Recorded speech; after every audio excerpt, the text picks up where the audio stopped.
ആകാശവാണി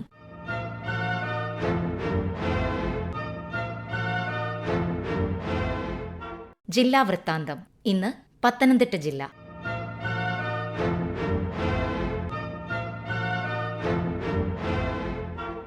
ജില്ലാ വിശേഷങ്ങളുമായി ആകാശവാണി പ്രതിനിധി ശ്രീജി എസ് ശ്രീധർ.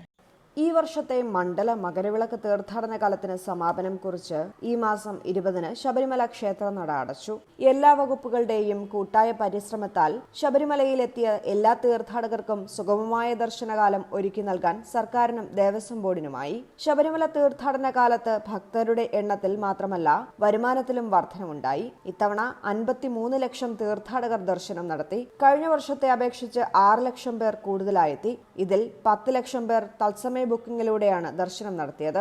സന്നിധാനത്ത് മാത്രം 440 കോടി രൂപ വരുമാനം ലഭിച്ചു. കഴിഞ്ഞ വർഷം 360 കോടി രൂപയാണ് ലഭിച്ചത്. അരവണ വിൽപ്പന വഴി 192 കോടിയും കാണിക്കയായി 126 കോടി രൂപയും ലഭിച്ചു. നിലയ്ക്കലിലെയും പമ്പയിലെയും വരുമാനം എണ്ണിത്തിട്ടപ്പെടുത്തി വരുന്നതേയുള്ളൂ.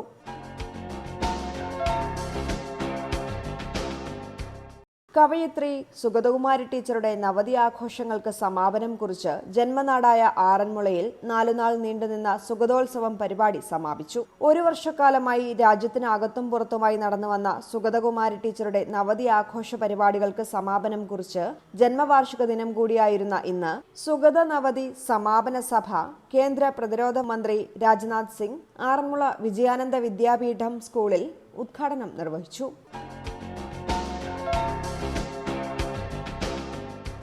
പ്രതികളുടെ എണ്ണത്തിലും പ്രതികളായ കൗമാരക്കാരുടെ എണ്ണത്തിലും സംസ്ഥാനത്തെ ഏറ്റവും വലിയ പോക്സോ കേസായി മാറിയ പത്തനംതിട്ടയിലെ വിദ്യാർത്ഥിനി നിരന്തര ലൈംഗിക പീഡനത്തിനിരയായ കേസിൽ ദേശീയ മനുഷ്യാവകാശ കമ്മീഷൻ സ്വമേധയാ കേസെടുത്തു.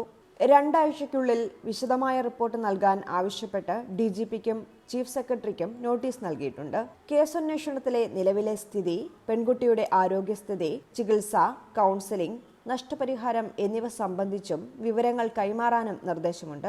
കേസുമായി ബന്ധപ്പെട്ട് 10 ദിവസത്തിനുള്ളിൽ വിദേശത്തുള്ള 2 പ്രതികൾ ഒഴികെ 58 പ്രതികളെയും പോലീസ് അറസ്റ്റ് ചെയ്തിട്ടുണ്ട്. അറസ്റ്റിലായവരിൽ 5 പേർ പ്രായപൂർത്തിയാകാത്തവരാണ്.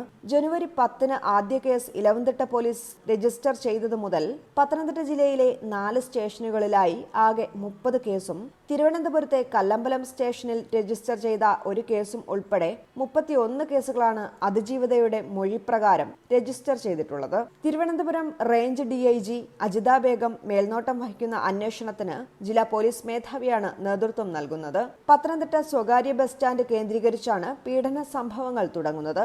സമൂഹ മാധ്യമ ബന്ധം പീഡന സംഭവങ്ങൾ കൂടാനിടയാക്കി. ശക്തമായ ഡിജിറ്റൽ തെളിവുകളുടെ പിൻബലത്തിൽ സമയബന്ധിതമായി അന്വേഷണം പൂർത്തിയാക്കാനാണ് പോലീസിന്റെ ശ്രമം.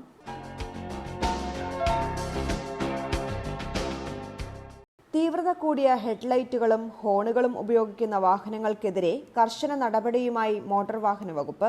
റോഡ് സുരക്ഷാ മാസം പരിഗണിച്ച് പത്തനംതിട്ട RTOയുടെ നേതൃത്വത്തിൽ വാഹന പരിശോധന കർശനമാക്കിയിട്ടുണ്ട്. റോഡ് സുരക്ഷയ്ക്കായി മോട്ടോർ വാഹന വകുപ്പ് എല്ലാ വർഷവും ബോധവൽക്കരണ ക്ലാസുകൾ നടത്തുന്നുണ്ടെങ്കിലും വാഹന അപകടങ്ങൾ വർദ്ധിക്കുന്നുണ്ട്. മാനദണ്ഡങ്ങൾ പാലിക്കാതെ തീവ്രത കൂടിയ ഹെഡ്ലൈറ്റുകളും ഹോണുകളും ഉപയോഗിക്കുന്നതാണ് പ്രധാന കാരണമെന്നും അമിത ശബ്ദം പുറപ്പെടുവിക്കുന്ന ഹോണുകൾ, സൈലൻസറുകൾ എന്നിവ ബധിരതയ്ക്കും ആരോഗ്യ പ്രശ്നങ്ങൾക്കും കാരണമാകുമെന്നും കണ്ടെത്തിയിട്ടുണ്ട്.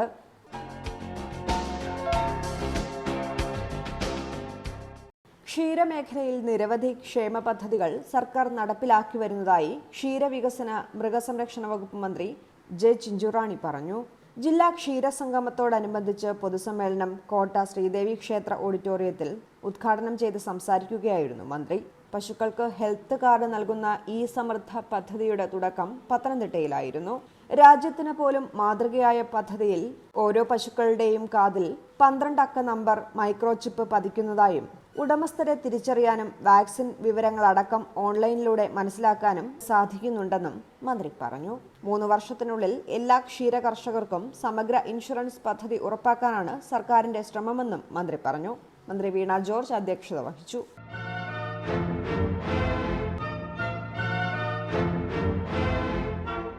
ജില്ലാ വൃത്താന്തം സമാപിച്ചു.